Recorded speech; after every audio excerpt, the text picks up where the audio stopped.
selama di dunia ini Tuhan Yesus itu sudah punya database yang luar biasa, tidak bisa dihacker, tidak bisa datanya dibolak-balik. Nah, firman Tuhan hanya mengatakan kepada kita yaitu bahwa akan terjadi perubahan yang cepat yang diharuskan.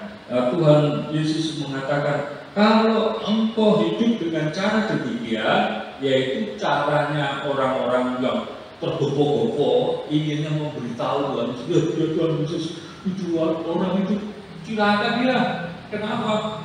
Itu matinya itu darahnya dicampur dalam persembahan, gitu ya kan, itu maksudnya.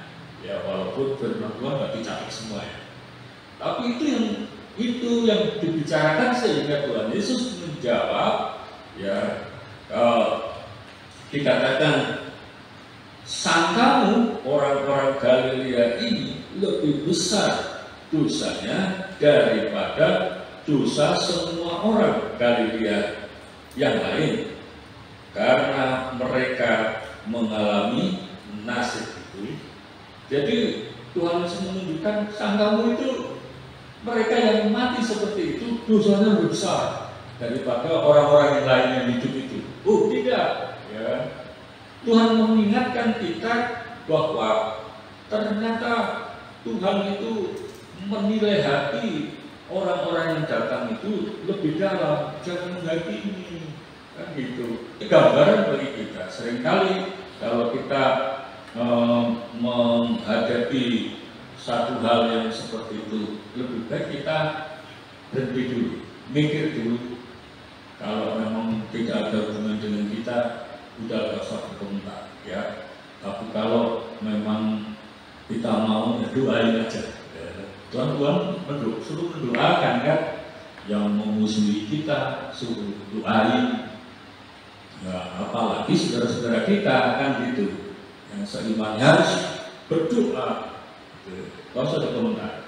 Yang kedua, saudaraku sekalian, dalam peristiwa ini itu disebutkan oleh Tuhan Yesus ayat yang ketiga ya, tidak kataku kepadamu, tetapi jikalau kamu tidak bertobat, kamu semua akan binasa atas cara demikian. Maksudnya atas cara demikian apa? Atas caranya beberapa orang itu yang menunjuk orang lain. Tuh Tuhan Yesus dia sampai dibunuh, darahnya sampai dipersembahkan. Tentu orang itu jahat, itu jahat nih. Oh, makanya dosanya sampai seperti itu. Nah, kalau kita menurut firman Tuhan, kalau kita hidup dengan cara yang seperti itu, yang suka menghakimi itu, maka kita menjadi orang yang binasa. Ya, jadi binasa kita. Kenapa? Ya, karena hanya menunjuk, kan sudah biasa ya orang menunjuk itu begini. Tapi yang ketiga yang kemana? Tiga ke sini. Nggak ada orang menunjuk begini. Woi, saudara-saudara, nggak ada ya. Orang menunjuk ke sini, woi, kamu. Yang tiga ke sini. Yang satu masih nyambung lagi, ya kan? Oh, nyambung sana, nyambung sini. Yang tiga lari ke diri sendiri. Ya, Tuhan punya maksud sendiri. Makanya kita usahakan orang Kristen jangan nunjuk-nunjuk.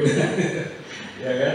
Karena kalau nunjuk berarti larinya ke diri kita sendiri. Yang tiga itu lari ke situ. Jadi makanya firman Tuhan menjelaskan kepada kita bahwa jika kita tidak bertobat dari cara-cara kita yang duniawi itu, maka kita akan menjadi orang yang binasa. Jadi apa bedanya sih orang yang mati di Bukit Golgota itu, orang jahat itu? Kan orang jahat kiri kanan Yesus ya, lalu digambarkan yang kanan atau yang kiri yang percaya Yesus.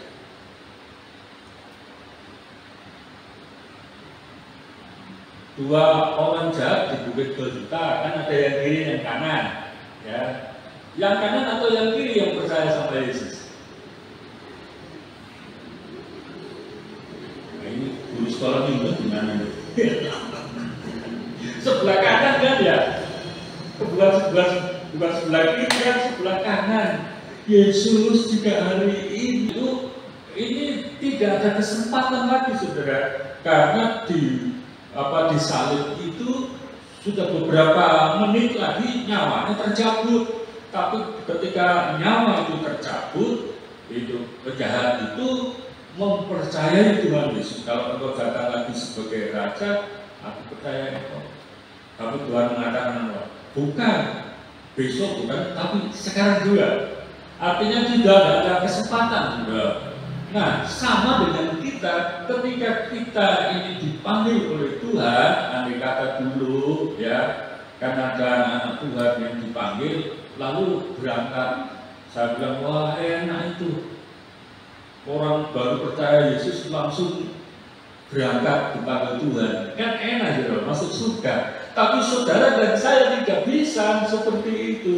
Oleh karena waktu kita masih di dalam perjalanan, kita masih di dalam proses, maka pertobatan itu penting bagi kita. Ya, kalau yang seperti di atas Bukit Zuljuta itu udah nggak ada kesempatan lagi untuk berbuat macam-macam, suruh bertobat, menyucikan diri, melakukan firman Tuhan, udah nggak ada waktu lagi. Nah, itu ditanggung oleh Tuhan langsung, ya kan? Tapi bagi saudara dan saya, karena waktunya itu panjang, maka kita perjalanan hidup itu harus melalui proses pertumbuhan kedewasaan iman kita, supaya kita segambar dan serupa Tuhan.